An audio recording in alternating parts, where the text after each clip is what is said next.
The world has gone mad and the system is broken, or so says Ray Dalio, the head of Bridgewater, the largest hedge fund in the world. Dalio has made headlines recently with a recent article he posted on LinkedIn about how the system is broken and we are entering into a period of what some call modern monetary theory or monetary policy number 3. And even more recently than that, when the Wall Street Journal posted an article that he had just placed a $1.5 billion bet on the stock market collapsing.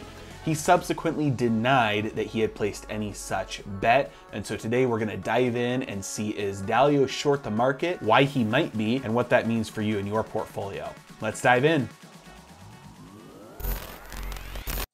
All right, guys, like I said in the intro, we recently had a Wall Street Journal article post a story about how Ray Dalio, or Bridgewater, is allegedly short the market with a $1.5 billion options bet. Now, this would be done with buying puts on the market. Now, these are just contracts. You can also say they're bets that will become profitable if the stock market falls or crashes. Later, Ray Dalio was commenting on this and saying that Bridgewater had no such net bet. Now, the key word here is net, and we'll dive into what that means in a minute. But first, let's take a look at the backdrop of the stock market, where we're at from a macroeconomic perspective, and why it's not too crazy to think that somebody like Ray Dalio might be shorting the market. All right, the first thing you see on the screen here is the total stock market to GDP. And you see normally the total stock market is below the total GDP, and during various times it pops above right before some sort of a recession or a crash, and this is data since 1970. For a little bit more clarification on what those numbers mean, let's look here at the total market cap to GDP percentage. This is the ratio. So you see clearly that normally, especially since 1970, the ratio is a lot lower. And so right now, from the total stock market cap to the GDP, we are approaching levels last seen in the dot-com bubble burst. Now, just so you're aware, this is the total market cap. So this is the total size of the stock market when you look at the share price and the number of shares of the stocks that are all in the stock market, in the total stock market. So this isn't limited to just the Dow or the S&P 500. So then they take the entire market cap of the total stock market and divide it by the GDP. And we see here that that ratio is the highest that it's been, which means that the stock market is overpriced historically. It is at a much higher price than it normally is when you look at its price compared to the nation's gross domestic product, its GDP. The next thing that I want to look at here is the debt to GDP. So this is really interesting because ever since 1980, this number has kind of been on the rise here. And we had a lull in the late 90s where that debt to GDP kind of went down. And ever since about 2009 there, you see a spike. And that was after the financial crisis. The government went into rescue mode, the Federal Reserve and the US government. They rolled out TARP, the Troubled Asset Relief Program. They unleashed quantitative easing. They lowered interest rates. And all of those coordinated efforts combined led to an unprecedented amount of debt flooding the system. And the idea behind this was, hey, if we make debt really easy to get, everybody will load up on debt, and that will be the source of spending from businesses and consumers. And all of that spending will eventually translate into an increased strength in our economy, because then companies and people will be able to start paying down that debt from that increased income and revenue from all the spending that we're stimulating in the economy. And as we're seeing right now, close to 10, 11 years after this started, we're starting to see that we've been backed into a corner, and all of that stimulus was really just hooking an economy on the drugs of stimulus, and it didn't really fix anything fundamentally. It didn't create an environment that allowed Americans and American companies to wean themselves off of that help. It just made an economy that was more and more reliant and addicted to this stimulus here. And so that is why when we come to the next thing that I want to highlight here, corporate debt, that corporate debt number has just increased, and it has just been going up. And again, we saw a little bit of a decline in corporate debt during the actual recession in 2009. But that corporate debt falling because of the recession quickly became taken out by new highs in corporate debt right around this 2012 to 2013 timeframe there. And no signs of that slowing down. Same with the total national debt, as you can see here. This total national debt has continued to rise. This total national debt barely shows any declines at all. And if you've been around the channel at all up to this point, you know that we are currently expanding that national debt at unprecedented speeds. Trump has shown no signs of slowing down the spending, even though tax revenues are up, spending is up so much more that our debt is increasing exponentially. And a large part of that is actually due to the interest payments on the existing debt. That's a growing portion of our government's expenses every year, is the interest payments on the existing debt. And so that debt balloon is only going to increase without any paying down of that debt, because if they're only paying off the old debt by taking out new debt, then those interest payments are going to continue to increase and increase and increase. And especially if we have any sort of spike in interest rates, that would be catastrophic. And so the Federal Reserve is going to do everything they can to keep interest rates low, which is, of course, printing money. That's the only tool they have in their toolbox. On to the next chart. Let's take a look at total consumer debt. Because we've looked at corporate debt, we've looked at national debt. Let's look at the consumer here. Great. Looks fantastic, right? I'm kidding. Obviously, this looks pretty bad. We had, ever since this high in about 2008, we were on a little bit of a payoff from consumers and the individual on debt. But then since 2013, boom, that trend reversed again. And so we took out those old highs at a little over 12 trillion. We are basically at $14 trillion now of our total consumer debt. The large part of that is housing debt. Credit cards, though, basically near all-time highs. Auto loans are at all-time highs. Auto loans themselves are 1.2 or 1.3 trillion right now. Student loans themselves are at 1.4 trillion, I believe. And so just massive amounts of debt for the consumer. And this is outpaced the wage increases. And so we have debt outpacing the wage increases. And so it looks more and more like the consumer is not actually strong right now. It looks more and more like the reason why spending is even at the subdued pace and level that it is just because of the debt that consumers are taking on. Just, it looks like to afford their daily expenses and their basic needs. And so the consumer doesn't look strong right now. It looks like most consumer spending is driven just by debt. So not a good sign for the economy.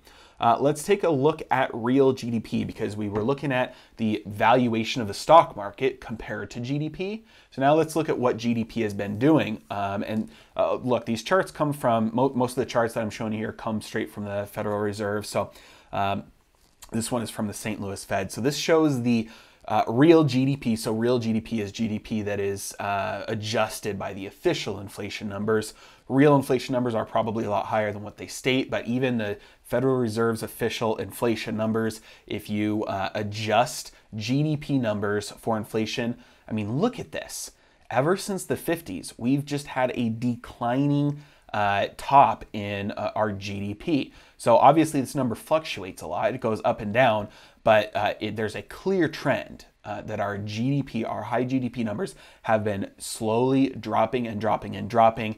It's a very clear trend, downward trend here. And so even in the last couple of years, we've been on a downward trend here. So not looking too hot. And I don't have a whole lot of faith in the GDP numbers by themselves anyway. They're not the most useful. It's not the most useful metric of economic health. It's just not. There's really good evidence to show that GDP is primarily driven by the deficit.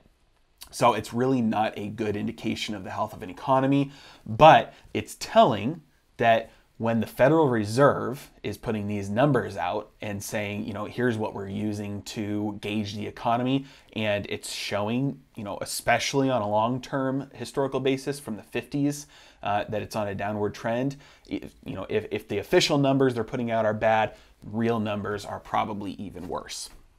So next, let's look at corporate debt and profits. Now this one, oh man, this one is brutal. Take a look at this chart. Non-financial corporate business, their debt levels is the blue line.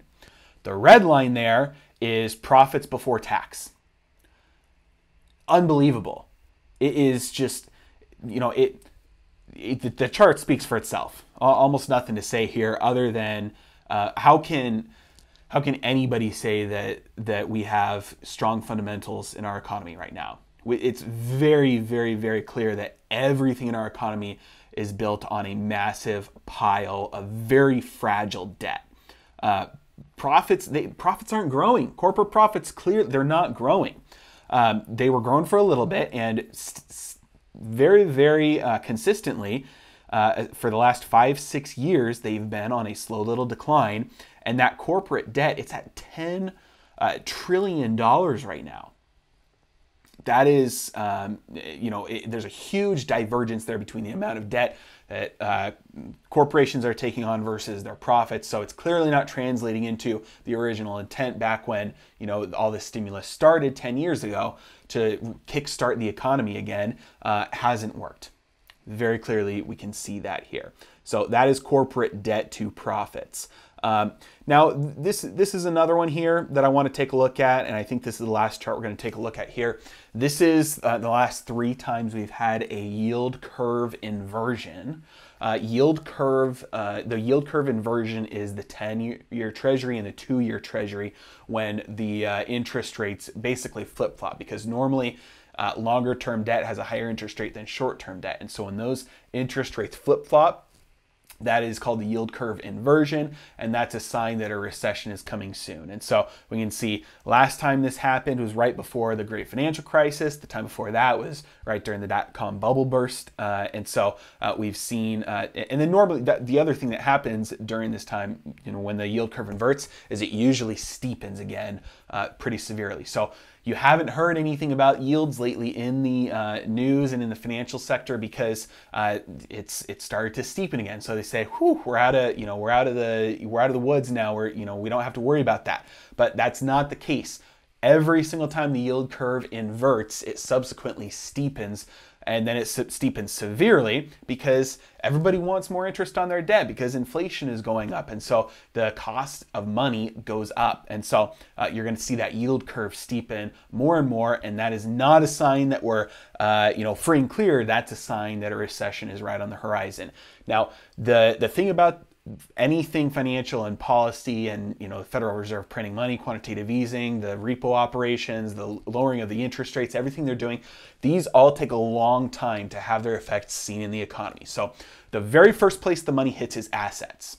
So the Federal Reserve, especially over the last couple of months, has been pumping billions and billions and billions and billions and billions and billions and billions and billions and billions and billions and billions and billions and billions and billions of dollars into the economy. That's been hitting asset prices. So home prices are going up, especially the stock market. Stock prices are going up. The next place that's going to start hitting is prices of goods and services. And then way later on down the road is when wages. So wages are going to stagnate. So you're probably going to see some stagflation because prices are going to start to skyrocket. As the debt starts to roll over, all this debt needs to start getting repaid. Assets are going to start being sold to free up the liquidity to pay off that debt. And so asset prices are going to tumble, prices are going to go up, wages are going to stagnate. And that's when we're going to see this recession really kick into high gear. Probably will not be a mild recession. This looks like we've delayed everything that was supposed to happen in 2009 to fix all the malinvestment, and the moral hazard has just been postponed, and the risk has been transferred, and it's been kind of like exponentially magnified because they swallowed the bomb last time and didn't let all the healing occur in the economy. So, Ray Dalio. I'm a big follower of him. I've read a lot of his stuff. I follow him pretty closely here. And so when this news came out that he had shorted the market, $1.5 billion bet on the market going down, and then he came out and said, no, that's hogwash. You know, that's just a headline for headline's sakes. It's not true. They didn't fact check. We have no such net bet. He said net. And this is important. Bridgewater, his hedge fund, has two big funds. They've got their all-weather fund and they've got their pure alpha fund. And so their pure alpha fund has underperformed recently. That's the one that's supposed to, you know, outperform the market and do really well and have growth. The all-weather fund is the one that's supposed to be solid like a rock. It's supposed to not move. It's supposed to be the conservative one. And so we're going to focus on that one here. His all-weather fund is predicated on real diversification, and he defines that with low correlation. I've done a video on that before, but low correlation means these two assets do not move in tandem with each other.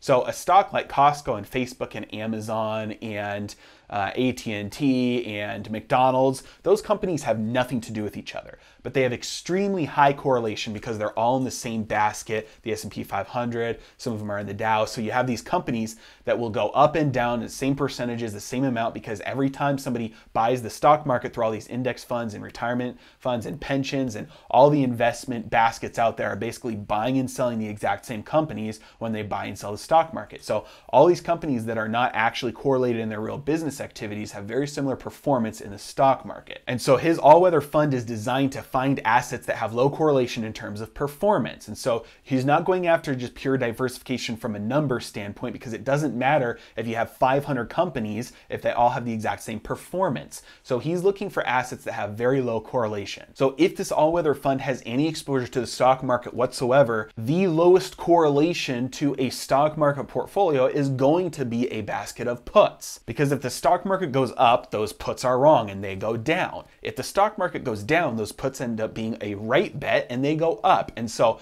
having a put basket on your portfolio of stocks is going to give you extremely low correlation, and it's going to basically allow you to do what a hedge fund is supposed to do. It's going to hedge, it's going to protect the bet. And so he said we have no net bets against the stock market. That means, yes, they probably did place a $1 or $1.5 billion purchase of puts on the stock market, but more than likely that was just to hedge their bet for their stock portfolio, and they were basically just protecting, putting a floor under their investments. And now this is something anybody can do. Anybody who knows anything about options can place these same type of bets in their own portfolio, unless you have a pension or a 401k that's managed by somebody else. If you have control over your investments, you're able to do this yourself. And so you can open up a personal choice retirement account within your 401k for most providers and apply for options approval, buy puts on your index funds or your stocks in your retirement account. That way, if the stock market crashes, your puts become extremely valuable and it offsets the loss that you would have had in the stocks. And so your portfolio maintains its value. I have an options course you can find in the description below. I'll teach you all about how to use options. But this is basically what he's doing. He's just protecting his portfolio. Now, you might be wondering, okay, if the stock market goes up and the puts go down, then ultimately he didn't really make any money, and the opposite happens. Yes, he preserved his value, but he didn't make any money. So what's the point of the all-weather fund? Because if you're not making any money, you're actually losing money because of inflation. Because if you have $100 today and $100 next year, well, that $100 doesn't go as far next year as it did this year, and so you actually lose money if you're not growing at least to keep pace with inflation. Now, this is where we get into what Ray Dalio has recently been saying about gold. He's a big proponent of everybody owning a little bit of gold in their portfolio, and especially now in the current paradigm that we're about to enter into. In his words, he calls them paradigms. Every decade kind of has an outlook on what the economy does. He says usually if you look historically, and he's a big history studier, he's a big history buff. So he put together this really cool study on each decade and how decades usually look opposite compared to the previous decade, more than they look similar. And so in this next decade, we're probably going to have rampant inflation. We're going to have a lot of money printing. We're going to have a lot of pushing on the string, if you will, from central banks trying to cause stimulus, because we're approaching the end of the credit cycle, and it's not going to be as effective. And so we're going to see prices go up. And one of the prices that's going to go up is going to be things like gold, because usually historically those have an inverse relation to inflation. And so he's got some gold in his portfolio because that is going to provide a hedge against the inflation as well. And so while he loses money in that all-weather portfolio on inflation, where he gains that back through his exposure to things like gold. And so obviously he's a very skilled investor. He's done very well. Was one of the only hedge funds that shorted the housing market back in the great financial crisis and profited pretty nicely off of that. So whenever he talks, I listen. So nothing too big here. He's not making a big timing claim here. This is just probably for the next quarter. He's protecting the portfolio. They probably do things like this fairly regularly. Might have just all kind of happened at once and somebody noticed and wanted to make a headline out of it. But the thing to take away is low correlation. And so if you have a basket of index funds, one's small businesses, one's large businesses, they're still probably going to have pretty similar performance because there's so much money buying and selling those companies at the same time. And so one way to protect yourself is to use options, and you can teach yourself to use options by taking my course in the description below. Other than that, I don't think it's a massive deal that he placed this big, huge bet to protect himself, because if we do have a big crash, he'll be protected. If we don't, his fund will do well still. And so that's what he was doing here. That is his bet explained. And I really hope you enjoyed the video. If you did, please hit that like button, that subscribe button, share with somebody that you think would like it. Help me continue to make videos like this. I appreciate you guys watching. You guys have a great day.